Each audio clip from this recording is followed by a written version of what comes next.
I love cameras like a fat boy who loves chocolate cake. Hey, so what's up other camera loving people? Welcome to the Mijonju Show where we talk about super cool cameras and we talk about super cool things. Usually I do reviews of a certain camera, but today I'm going to do a brief review of a lot of cameras over here. All rangefinder cameras, one of my favorite types of cameras. Oh, by the way, this is my camera fridge. Yeah. So today will be more like a camera porn thing. If we're talking about any other cameras, I'm going to talk about the camera that I love most. The C35 FD camera by Konica. This is in black, and this is the international version, the Konica S3. The same camera, only a little bit of a logo change here. This is my favorite camera. Why would you need a rangefinder cameras? Well, if you want to compare specs with any other cameras, then well, obviously there are a lot of disadvantages and there's a lot of advantages. I'm not gonna go on to a versus kind of thing. Today, I'm just gonna talk about the beauty of the camera. First, rangefinders. If you ever have had a rangefinder before, or ever tried playing with one, the manual focus, the split image, I know you probably heard that like a few thousand times in my previous video, but it is amazing. This is a 0.95 lens on the Canon. Check it out. You see, it's gonna be really hard for the thing to read on SLR cameras or anything. It's hard to get focus because the depth of field is really thin. Okay, it's hard to explain. You use a rangefinder, even if you're not sure what you're pinpointing at least you get this image to get in line, in order. The overlapping image to get into, to become one picture. You get a better feeling and understand that you get it right in focus. Another thing that I like about the rangefinder is that it's pretty compact and you can keep it really well. Oh, by the way, this is the Retina 2C. It's a rangefinder camera. This camera was probably the first camera that went up to Mount Everest and took a picture. So it's got like memorable meaning to it. And I got it. And yeah, the full manual. Well, once you get used to the light, you can actually just light meter with your own head. When you're looking into the rangefinder like that, I don't know if you can see my eyes. When you're looking in a rangefinder like that, and if you want to take a picture of a person that's coming in, you can always look from the outside of your left eye while you're having it on the right eye. I mean, not really like, switching heads. It's gonna take some time and then try framing it. Well, all you have to do is just put the camera up to your face and wait for the person to come in, and then you can just snap it. You can see what's going on outside and see what's going on inside. So instead of looking around and looking back in, you see the person coming in, you can start thinking of how you can frame the person, which is really nice. You have this at least focal thing, so I was like, oh, he or she would probably be around here, and then snap. Another thing about rangefinder is, oh, by the way, this is the XA camera, which is a rangefinder. I've only seen XA2 cameras, but those are actually zone focus cameras, which you just zone focus the numbers and everything. But that one's cool as well. But I like this one because this one's a rangefinder. And as you can see, I can look out for my left eye and I can get my right shot. Really nice, simple camera. The good thing about rangefinder is that when you take a shot, it doesn't black out, not like other cameras. Okay, here's a really simple question.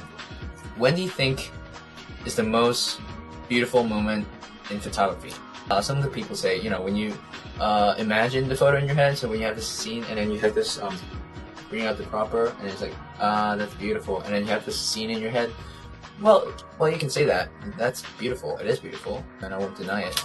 Or some people will be saying that, oh, after everything is done, the developing, film digital, and then displaying it onto the wall, or frame it up, or have a digital frame, or view from the computer.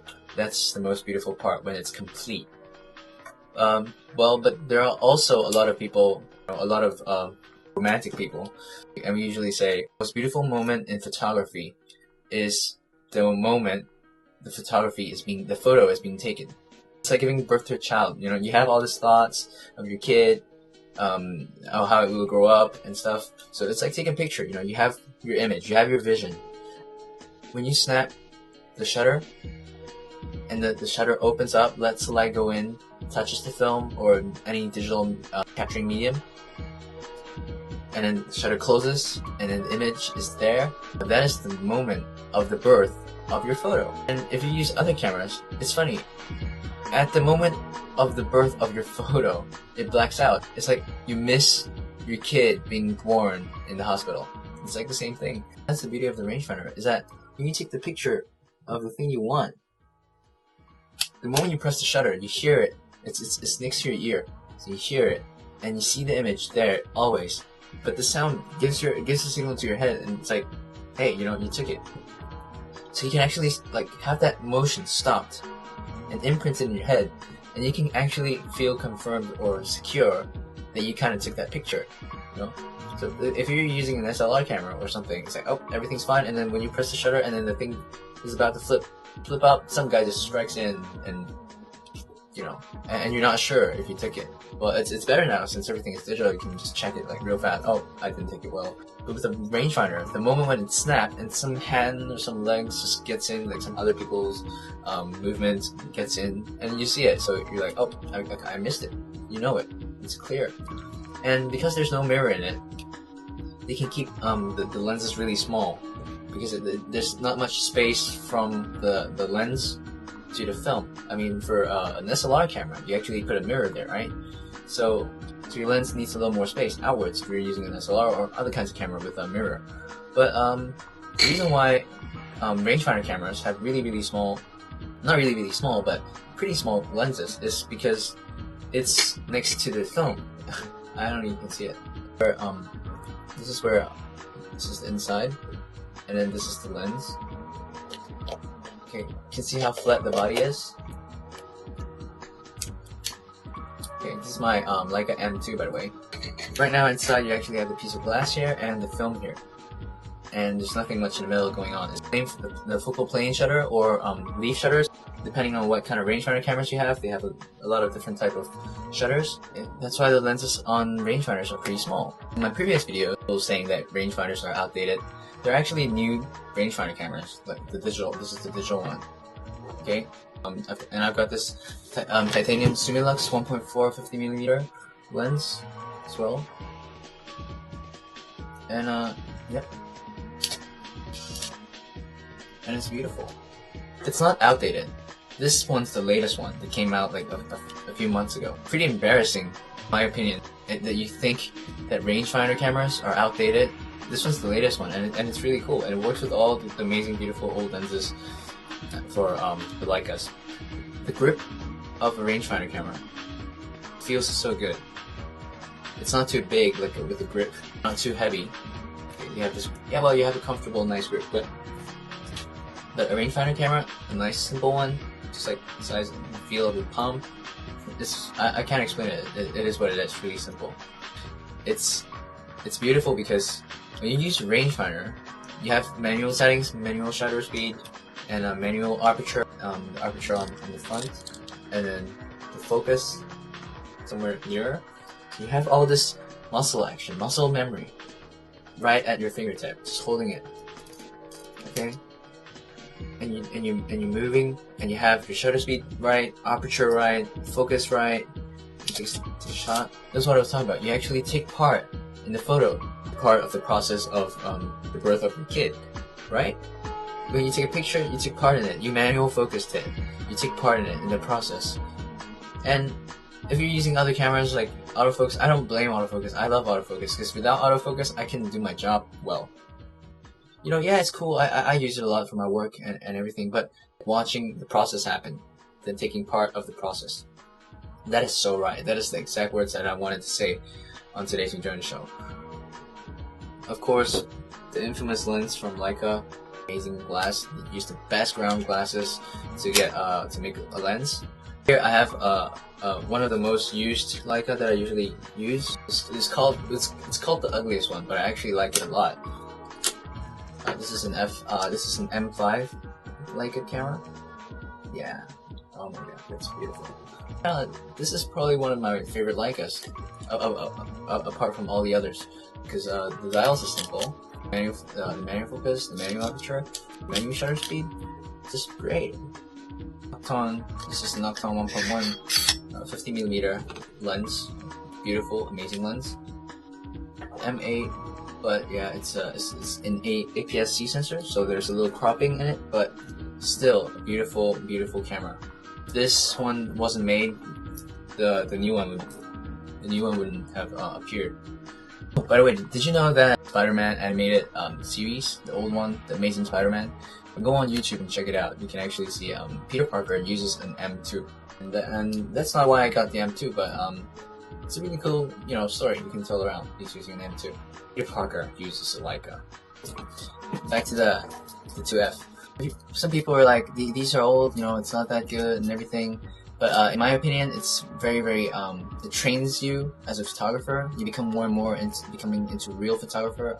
But back in the days, people, who shoot celebrities or who go to war, if you've seen Life magazine from 1883, you'll know that those professional, they are the real professional. They are the real pros. Most of them. It's really simple. Just a simple question. How many of the photographers in Life magazine do you think uses a rangefinder camera? Answer is simple. Most of them. Most of them use a rangefinder, and they take pictures of people running in wars and people being shot, and it's real technique. It's all manual. So when you're at that point, you don't go like measuring and everything. They have everything in their head, the light meter and everything. Shutter speed, aperture, get the focus right, snap, and then wind. And then some of them don't even have enough time to wind. They add a rapid winder at the bottom. It's called the Leica bit, by the way. Those are the real pros. They are the people we should admire at. And look at the picture, and you go like, wow, you really captured the moment. Why is it so? Because you prepared everything at that moment before you take it. At that moment, it only takes them a second to get everything ready. And since we really admire those people, we try what they're trying and understand the hardship they put on when they take a picture. We've got used to it, and we get better and better. People, camera-loving people like us, we get better and better. We become better photographers eventually. I'm not kidding. I mean, you guys have probably shot many photos without having a meter, without knowing the light. You just try and you get it right, and you're happy. It's like, oh my god, I did that shot, and it's all in manual, and it's good training. You're the photographer, not the camera. You're the professional, not the camera. Okay. So another thing is one of my favorite Polaroid cameras. This is the 190. And you see me doing this switching thing. As you can see, this is a rangefinder. There is a little rectangular and a little square inside, and which gives you the exact rangefinder thing, and it's amazing. It shoots Polaroid. And but right now there is not much Polaroid films, so we can actually shoot the FP 3000. That's what I'm using now by Fujifilm, which is amazing as well. Recently I made this because I actually broke my my Connie press died on me, and I made this myself. This is actually a piece of plastic board. Cut it, I made a hole and everything. And this is actually a hexagon lens. It's amazing. And it's obviously a rangefinder as well. I also made a hot case for it, where you can actually even put a little booklet there for you to keep the film. It's one of the cool cameras. I'll be doing Mijonju shows exclusively, especially for this. And the cool thing is, you go out to the streets with the rangefinder camera, the shutter speed is really soft. It doesn't go. There's no mirror for it to give you a jig when you take a picture. It's simple. You see someone and you're like, oh, the person that you just took will not feel too intimidated by what you're doing. But well, of course, if you use a TLR camera, which is better, they don't even know when you're taking a picture. But with the new Leicas, they're just as quiet. Just get it right focus. That's it. It's a shutter. Sorry, I was trying to do this, but there's nothing there. There are some minor mistakes by rangefinder users, and the problem is that you sometimes leave the cap on, and you need to start and you take a picture and you forget. That's one of my problems, because I usually do that. But really cool. This is a rangefinder as well. You get it. It's yellow and orange. I mean, it's yellow and blue. You get the focusing right, and then you take a shot. Lovely, lovely camera. And I mean, look at the design of the camera. It's just beautiful. Oh yeah, rangefinder cameras are just beautiful to use. You haven't tried rangefinders before ever? Just look for a friend and ask them if they have a rangefinder camera that can lend it to you. If you live in Japan, I'd be glad to go on a photo walk with you on the streets, and you can borrow the camera and we can take some pictures around if you wanna. And for those who are in a budget, I would recommend you get a Russian version. something like that. This is a Zorky 4. There's a lot of versions, Zorky 2, 1, or some, I don't know. There's other names for it. There's even a key version. It's really fun. It's just really hard to explain as well. Once you start trying to shoot with rangefinder cameras, you'll just get hooked to it. I've always liked the rangefinder cameras because my favorite camera is the C35 FD by Konica. Always, from the start of the entire me liking camera collecting and everything, that was the camera that I had. That's why I understand the beauty of the rangefinder, and I've kind of have this big mess over here that I have to clean up after making this video.